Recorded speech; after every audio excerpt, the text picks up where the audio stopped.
everyone, Enigma Coin Collector here, and it's a cold, wet, rainy day. I'm off work, and you know what? I thought let's do a nickel hunt because nickel hunts are some of my best and most enjoyable hunts, and it's been a while since I've done one. And I've got 2 boxes laying around that I've picked up over the past 2 months, so I'm really excited to get in to see what we've got.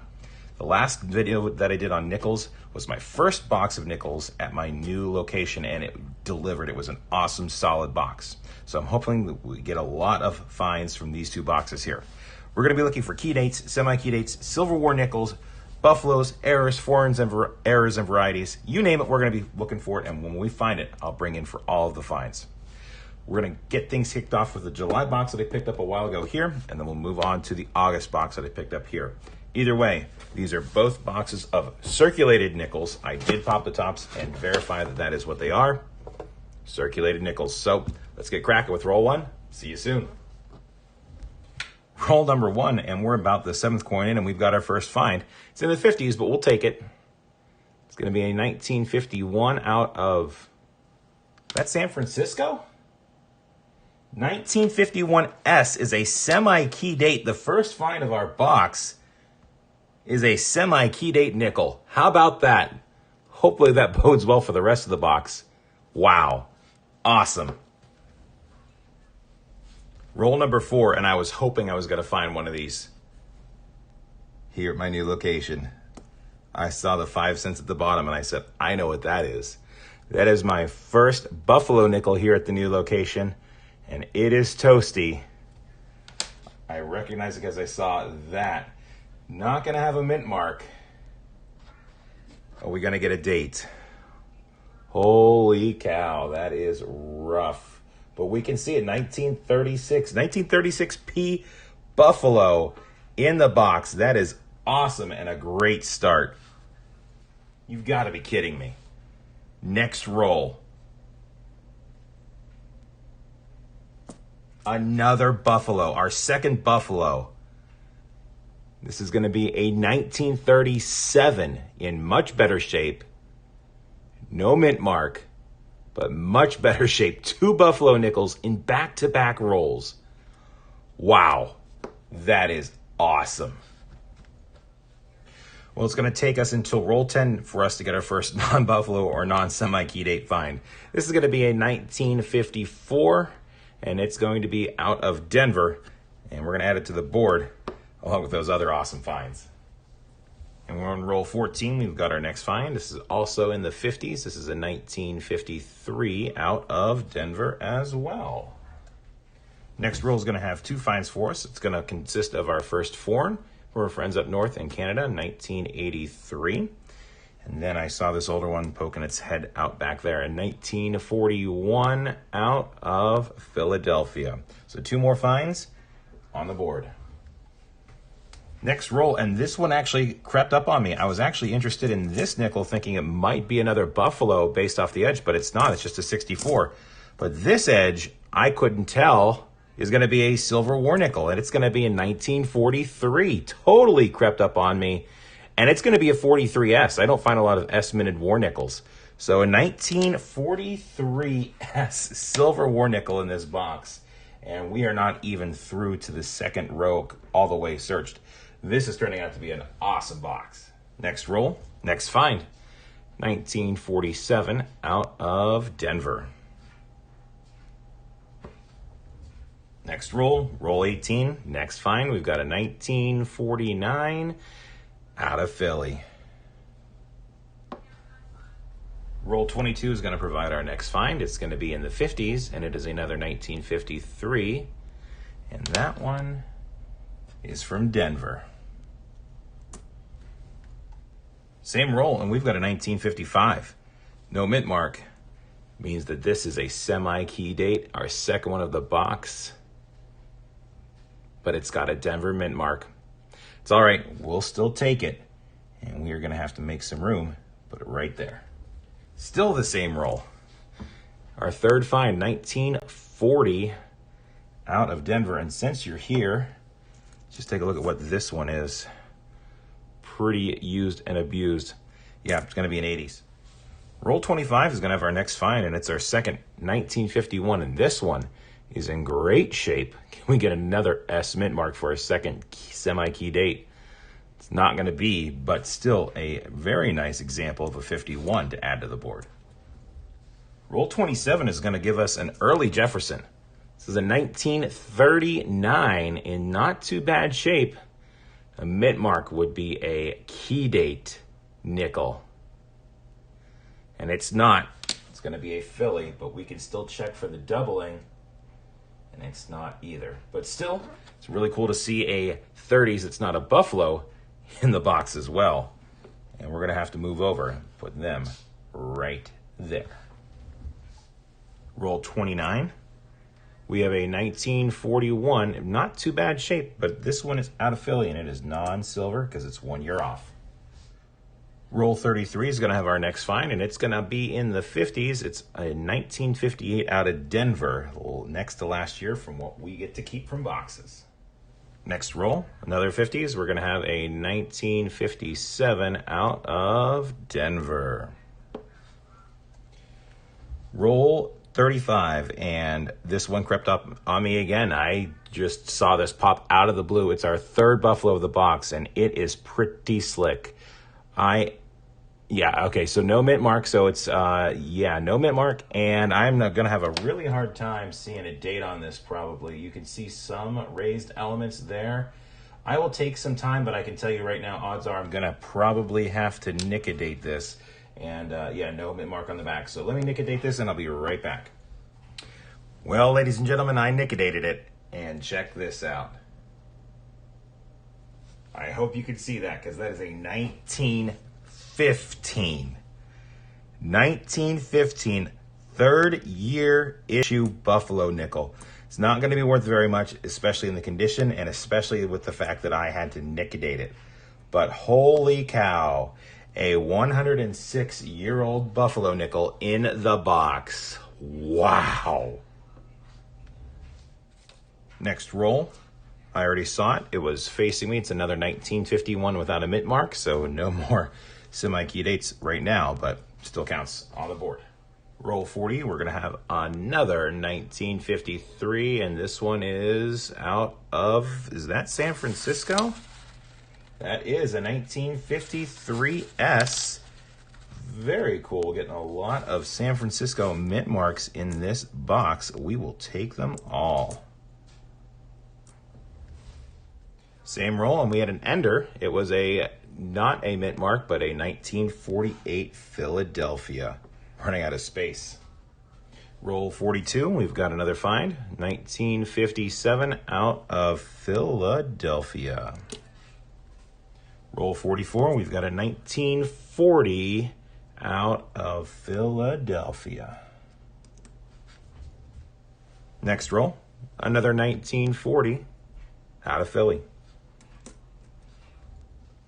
Roll 47, we've got a 1958, and this one is going to be out of Denver. Roll 48, a 1958 out of Denver. Roll 49, 1959 out of Denver. Same roll, and we've got another find. This one's from the 40s, and it is a 1947 out of Philadelphia, and we will put that right there. Wow, that first box was going to be really hard to beat. It was solid.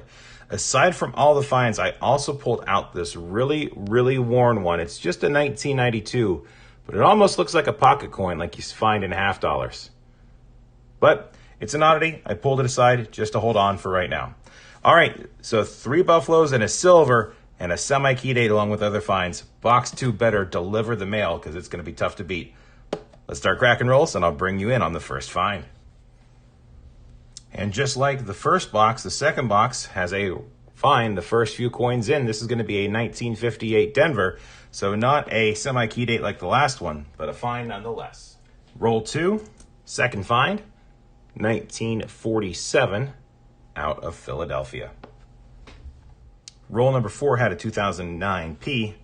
Roll number 6, though, is going to have a 1946 out of Philadelphia. Roll number 6, and we've got another find. This is going to be a 1955 out of Denver, so it's not the semi-key date, but it still counts as a find. Same roll, and we've got a 1939 situation. You know what that means. Could this be a key date, or could this be one of the situations where we've got some doubling involved? Let's find out under the scope. Oh my gosh, that is going to be an S mint mark, 1939. That is a key date nickel. Holy cow. So box 2 delivers with a key date nickel, 1939 S. That is awesome. 1939 key date. Wow. Next roll, and we have another 1939. Back-to-back rolls with 1939s. How insane would this be if it had a mint mark? And it's not going to be, nope, not going to be back-to-back rolls with key dates and no doubling, but still an incredible find. 2 1939s in the box. Very cool. Roll 12, and let me just show you the date. It's our third 1939, and I'm just going to flip it under the scope. No mint mark. And no doubling. Our third 1939 of the box in 12 rolls. How crazy is that? Still can't get over we found that key date. Same roll a few coins later. We've got a 1954 Philadelphia. Next roll, guys. I'm not kidding you. Roll 13. Another 1939. What is going on? And it's another Philadelphia. And I don't see the doubling. What is going on? Next roll, roll number 14. We've got a 1942, and this one does not look like a silver war nickel. And it's not, just a 1942 Philadelphia non-silver, and this one down here looks old. It's a 1949, and this one is out of Denver. So 2 more finds to add, and we are doing very nice. I'm not even going to question the box anymore.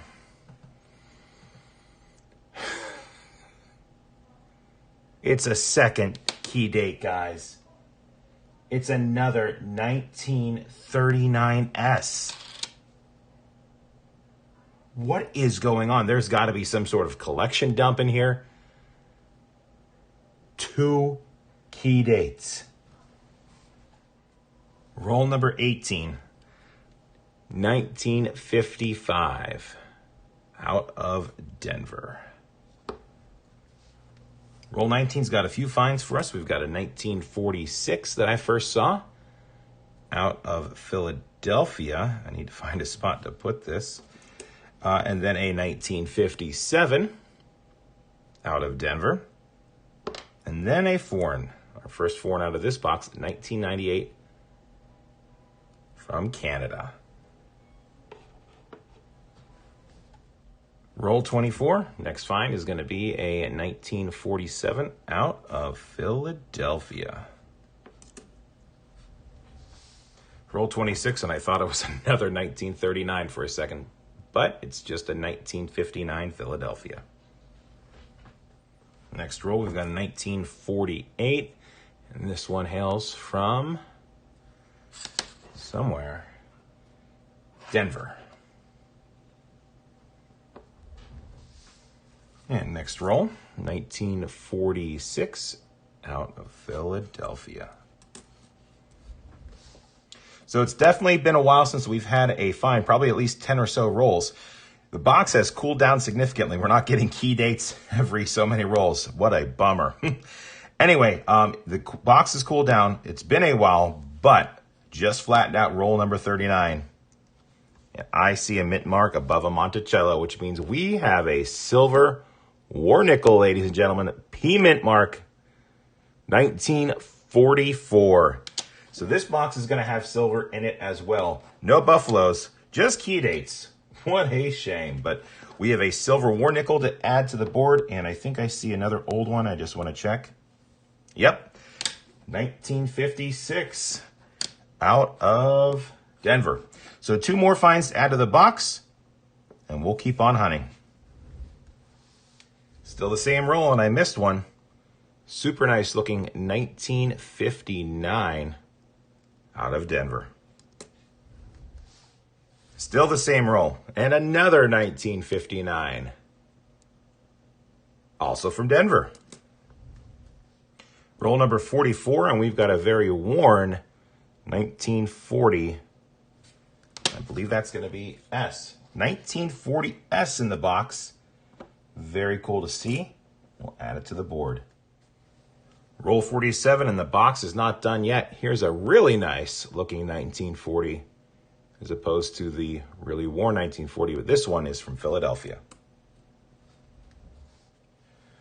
Roll 49. We have another 1939. I believe this is going to make 6 in this one box. Is it another key date? It is not. It is not. Is there any doubling? There is not. But just the fact that we're getting so many 30s Jeffersons is just crazy. Roll 50, just pulled a 2009 out. We've got at least one more find, probably 2. This one is going to be a 1948 out of Philadelphia. And I see an older one back here. Yep, 1947. Also out of Philadelphia.